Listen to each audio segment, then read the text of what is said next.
ইছাপুর অঞ্চলের ইছাপুর গ্রামে রথতলায় আজ যারা যারা উপস্থিত হয়েছেন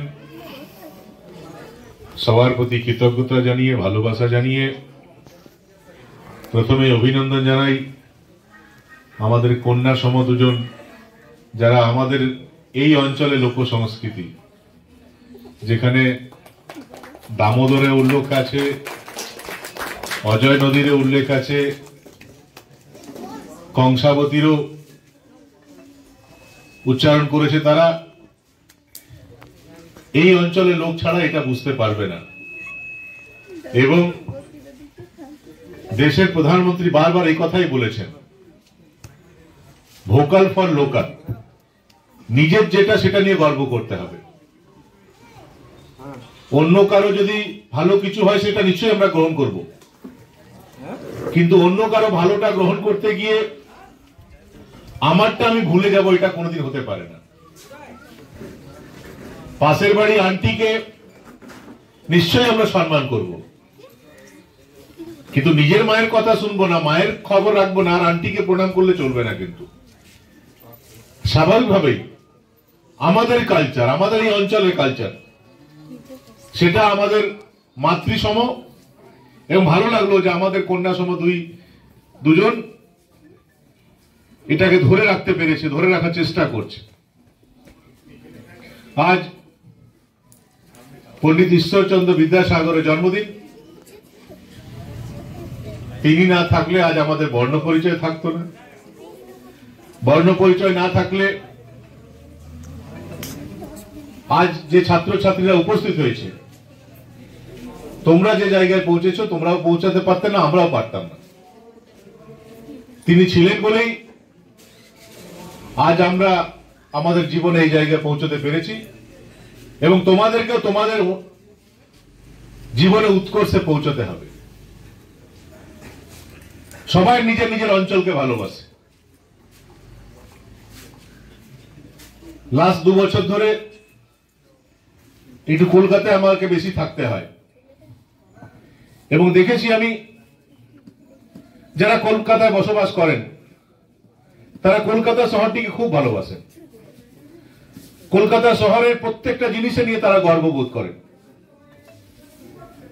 কিন্তু জানি না কেন, যতই কলকাতায় থাকি না কেন, কলকাতায় কোন অনুষ্ঠান হলে তার ডেকোরেশন খুব সুন্দর হয়, বিভিন্ন অনুষ্ঠানের প্রস্তুতিও খুব সুন্দর হয়, কিন্তু কলকাতা থাকলে যে কোনো অনুষ্ঠান যখন কলকাতায় দেখি, বারবার ইচ্ছা হয় যে জিনিসটা আমরা মিস করি, যে পারফরমেন্স কলকাতার লোকেরা করতে পারছে, আমাদের আসানসোল, আমাদের পাণ্ডবেশ্বর, আমাদের লাউদুয়া, আমাদের ইচ্ছাপুর ছেলেমেয়েরা সেটা পারবে না কেন? এবং এই গ্রাম চলো অভিযানে বিভিন্ন গ্রামে যখন যাই এবং ছেলে মেয়েদের পারফরমেন্স যখন দেখি, তখন ভালো লাগে যে না, আমাদের ছেলেমেয়েরা পারছে। সবাই একটা স্বপ্ন দেখে জীবনে। দেশের প্রধানমন্ত্রী তিনি বারবার বলেন যে সারা বিশ্বে ভারতবর্ষ আমাদের দেশকে প্রথম স্থানে নিয়ে যেতে হবে। রাজনৈতিক বক্তব্য রাখবো না, কিন্তু আমাদের রাজ্যের মাননীয় মুখ্যমন্ত্রী তিনিও বলেন যে ভারতবর্ষে বাংলা 1 নম্বরে যাবে। যাচ্ছে না যাচ্ছে সেটা নিয়ে অনেক বিতর্ক আছে, কিন্তু তিনি বারবার বলেন। আমরাও এটা বলি যে বাংলার মানচিত্রে আমাদের এই পাণ্ডবেশ্বরকে প্রথম স্থানে নিয়ে যেতে হবে, এবং বাংলার মানচিত্রে পাণ্ডবেশ্বরকে যদি প্রথম স্থানে নিয়ে যেতে হয়, তাহলে যাদের মাধ্যমে এটা যাবে, যাদের উপর ভর করে এটা যাবে, সেটা অন্য কেউ না, সেটা পাণ্ডবেশ্বরের বিভিন্ন গ্রামে তোমরা যারা ছাত্রছাত্রী, যারা পড়াশোনা করছো, তোমাদের উপর ভর করেই যদি আমরা পৌঁছতে পারি, বাংলা 1 নম্বরে পৌঁছাতে পারি, তো তোমাদের উপর ভর করে পৌঁছাবো। কেননা এখন অর্থ দিয়ে কে এগিয়ে আছে এটা বিচার হয় না, গুণে কারা এগিয়ে আছে, কারা পশ্চিমবঙ্গে কোন বিধানসভা সবচেয়ে বেশি আইএএস আইপিএস দিতে পারলো, ডব্লিউবিসিএস দিতে পারলো, প্রফেসর দিতে পারলো, ডাক্তার দিতে পারলো, সায়েন্টিস্ট দিতে পারলো, নার্স দিতে পারলো, তার উপর নির্ভর করবে কোন অঞ্চল এগিয়ে যাবে, কোন অঞ্চল পিছিয়ে আছে। এবং আমাদেরকে এই কম্পিটিশনে যদি টিকে থাকতে হয়, আমরা যদি এই স্বপ্ন দেখি যে বাংলায় আমার এই পাণ্ডবেশ্বর প্রথম স্থানে যাবে, তাহলে পাণ্ডবেশ্বরের বিভিন্ন গ্রামে ছেলে মেয়েদেরকে তাদের জীবনে উৎকর্ষে পৌঁছাতেই হবে। আজ যারা এখানে উপস্থিত হয়েছো, তোমাদেরকে নিয়ে তোমাদের পরিবারে যারা আছেন নিশ্চয়ই গর্ববোধ করেন।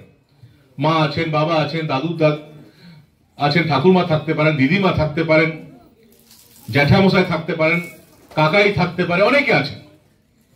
কিন্তু আমরা যে কথাটা তোমাদেরকে বলতে চাই, যে তোমাদেরকে নিয়ে গর্ববোধ করে শুধু তোমাদের পরিবার না, তোমাদের দিকে এই পুরো পাণ্ডবেশ্বর, তোমাদের গ্রামের অন্যান্য লোকেরাও তাকিয়ে আছে। তোমরা নিজের জীবনে উৎকর্ষে যদি পৌঁছে যাও, তোমরা যদি ডাক্তার, ইঞ্জিনিয়ার, প্রফেসর হও, নিশ্চয়ই তোমাদের বাড়ির লোকেরা, পরিবারের লোকেরা খুশি হবে। কিন্তু তার সঙ্গে সঙ্গে তোমার এই গ্রামের লোকেরাও খুশি হবে, আমরাও সবাই খুশি হব, পাণ্ডবেশ্বর বাসী হিসাবে আমরা সবাই খুশি হব যে হ্যাঁ আমার এই পাণ্ডবেশ্বরের ছেলেটা, আমার এই মেয়েটা দেখো টিভির পর্দায় দেখাচ্ছে কত ভালো ফলাফল করেছে। আমরা জানি যে সবটাই তোমাদেরকে নিজের প্রচেষ্টাই করতে হবে। আমরা গিয়ে মাইকে 10 মিনিট ভাষণ দিয়ে দিলাম, এটা তো তোমাদের খুব বেশি লাভ হবে না। বা আমরা আজ তোমাদেরকে আসার অনুরোধ করেছিলাম, তোমরা এসছো, তোমাদেরকে সামান্য পড়াশোনার জন্য কিছু উপহার আমরা তুলে দেবো, এটাতেও বিরাট কিছু তোমাদের লাভ হবে না। কিন্তু এটা একটা just a token of love, token of affection. আমরা করি তো, ঘরেও তো করি তো, ছেলে মেয়ের জন্মদিনে আমরা তো কিছু উপহার তুলে দিই ওদেরকে, ওই উপহারে কি ছেলে মেয়ের জীবন পেরিয়ে যায়? কিন্তু একটা অন্য ফিলিং আছে যে হ্যাঁ তোর প্রতি স্নেহ আছে, ছেলের প্রতি স্নেহ আছে, মেয়ের প্রতি স্নেহ আছে। এবং আজকের এই অনুষ্ঠান কোনোভাবে এটাকে রাজনৈতিক ভাবে চিন্তা ভাবনা করলে হবে না, সবটাই আমরা যেটা করছি যেহেতু তোমরাও আমাদের আপনজন, তোমাদের উপর ভর করেই আমরা চাইছি আমাদের এই বিধানসভা এগিয়ে যাক, আমাদের পাণ্ডবেশ্বর সারা বাংলায় নাম করুক। তাই আমরা তোমাদেরকে আসারও আমন্ত্রণ জানিয়েছিলাম। আমরা কৃতজ্ঞতা জানাই তোমাদের বাড়িতে যারা অভিভাবক আছেন তাদের প্রতি, তারা অনুমতি না দিলে তোমরা আজ এই অনুষ্ঠানে আসতে পারতে না। তারাও নিশ্চয়ই মনে করেছেন যে হ্যাঁ আমরা তো সবাই রাজনৈতিক ব্যক্তি, তবু আমরা ডেকেছি, তোমরা এসছো, তোমাদের ভালো লাগছে, তোমরা এসছো। কিন্তু এটা সম্ভব হতো না, তোমাদের পরিবারের লোকেরা, মা বাবা যারাই বাড়িতে গার্জিয়ান আছেন, তারা যদি বলতেন যে না ওখানে যাবি না, তাহলে তো আসতে পারতে না তোমরা। তো তাদের প্রতি আমাদের শ্রদ্ধা থাকলো যে আমরা একটা ভালো পদক্ষেপ নিয়েছি, এটাতে এত এত গার্জিয়ানরাও আমাদেরকে সাপোর্ট করছেন, তারা তাদের পুত্র কন্যা যারা আছে তাদেরকে এগিয়ে দিয়েছেন, হ্যাঁ যা, এটা ভালো কাজ হচ্ছে, তোরা যা, 8 ঘন্টা থাকবি, 1 ঘন্টা থাকবি। আমরা বলবো তোমাদেরকে যে বাড়িতে গিয়ে মা বাবা যারা আছেন, তোমাদের অভিভাবক, তাদের প্রতি আমাদের শ্রদ্ধা থাকলো, তাদের সেটাও তোমরা জানিও যে আমরা ওনাদেরকে প্রণাম জানিয়েছি। এবং কাউকে ছোট করা না, কিন্তু যেটা আমরা করছি বিভিন্ন গ্রামে, যে বিভিন্ন ছাত্র ছাত্রীদের নাম্বার নিয়ে আমরা আমাদের অফিস থেকে তাদের সঙ্গে যোগাযোগ রাখছি। যোগাযোগ অন্য কোনো বিষয়ে না, শুধু পড়াশোনার বিষয়ে যদি কিছু প্রয়োজন হয়, অনেকের সবটাই আছে, কিন্তু অনেক ফ্যামিলি এমন আছে হয়তো কোর্সের বইটা কিনতে পেরেছে, আর একটা মানে বই যদি কিনতে পারতো হয়তো 10 নম্বর বেড়ে যেত। বা যেখানে টিউশন পড়ায় মাস্টারমশাই বলেছেন যে সিলেবাসের বইটা পড়বি, তার সঙ্গে মানে বইটা ওইটা পড়বি, সেটা হয়তো কোনোভাবে কেনা সম্ভব হচ্ছে না। তো আমাদের অফিস থেকে যখন যোগাযোগ করবে, এটা প্রকাশ্য আমরা কাউকে বলতে হবে না, ওই ফোনে যদি কেউ যোগাযোগ করে, সে ধরনের কিছু প্রয়োজন হলে বলে দিও যে হ্যাঁ কাকু আমার এই বইটা পেলে ভালো হতো, বা আমার 4টা খাতা দিয়ে দিলে ভালো হতো না, বা আমার এই পড়াশোনা সংক্রান্ত যদি কোনো প্রয়োজন হয়, সেটা যখন তোমাদের কাছে ফোন আসবে তোমরা জানিও, আমরা আমাদের সীমিত ক্ষমতার মধ্যে চেষ্টা করবো তোমাদের কাছে পাঠিয়ে দেওয়ার। তাই বলে ছেলেদেরকে বলছি এটা বলে দিস না যে দুর্গাপূজা আমার জিন্স হয় না, ওটাও পাঠিয়ে দাও, ওটা আমরা পারবো না। পড়াশোনা সংক্রান্ত যে কোনো বিষয়ে দরকার হলে আমরা থাকবো, আমরা পাস